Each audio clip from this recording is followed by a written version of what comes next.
खनिए DJ बाजम लो पहले बड़े में पार्टी बाजे तो कितना आनंद आवे।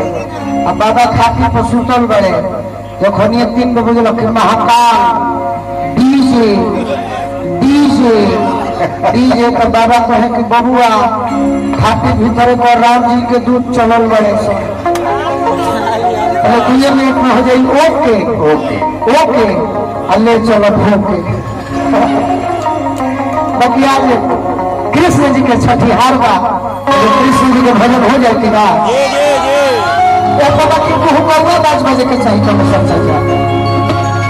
राधा जी ऐसा ने कृष्ण के बारे में कहते बाबा क्या कहते हो।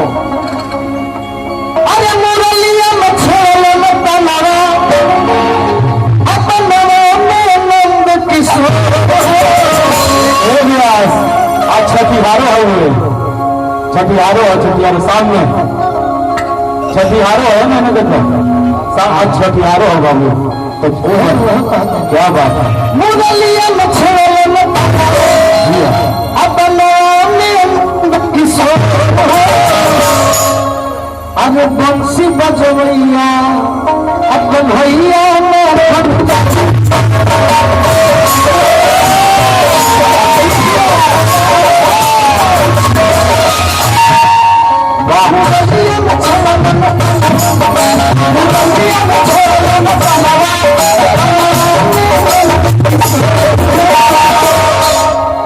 जाना तो जरूर बैठी हो रही है ये पहले गोलू बाबा नाचे लगना हो रही ना डलाई लो जा निकल गई।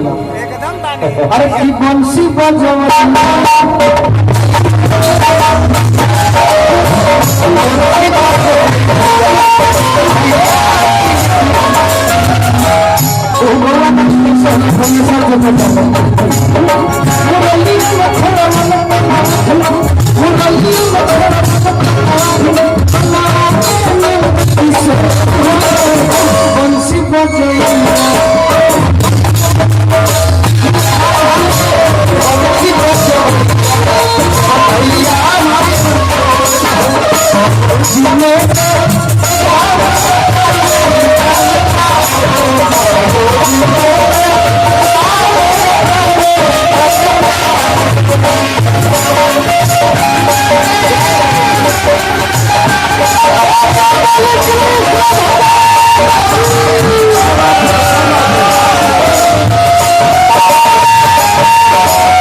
हमने के बीच में दोनों भाई निशा उपाध्याय जी आ चुके हैं।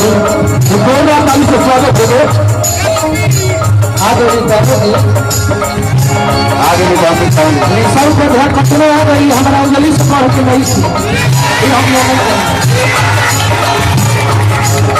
निशा को प्याज नहीं करी 2 महीना 4 महीना 6 महीना और हमारे लागू लगा बात गलत न करो। निशा उपाध्याय पहले भी दिल्ली में शेर रही हम आरा में भोजपुर में ही तो स्टार्टम लाग लेकिन दिल्ली के शेर रही हो गई। अब दिल्ली में क्या देखल जब तक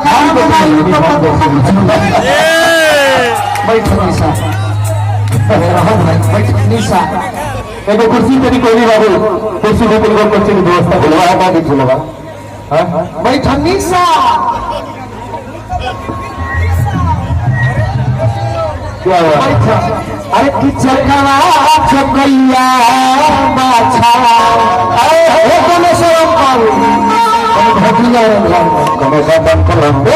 कृष्ण जी के नाम पता नहीं दोनों हाथ उठिए हम ऐसा नहीं कहो जन मन के प्रभाव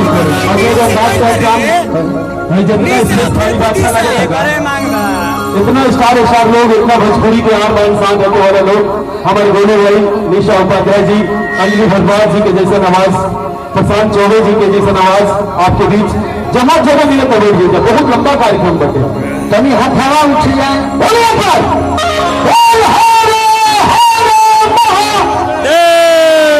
I love you.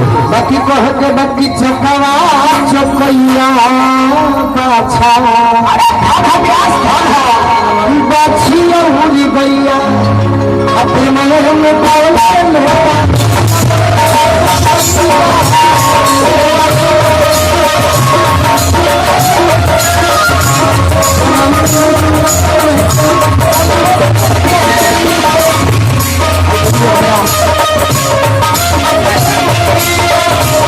Amarjeet Singh वही जोर से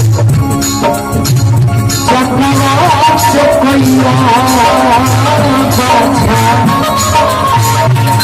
बाछिया हुई गैया अपने मन में पावल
भगवान जी श्रद्धा के सोचे हमारे समय लगता जितेंद्र भैया बाबा प्रेम एक बात कमला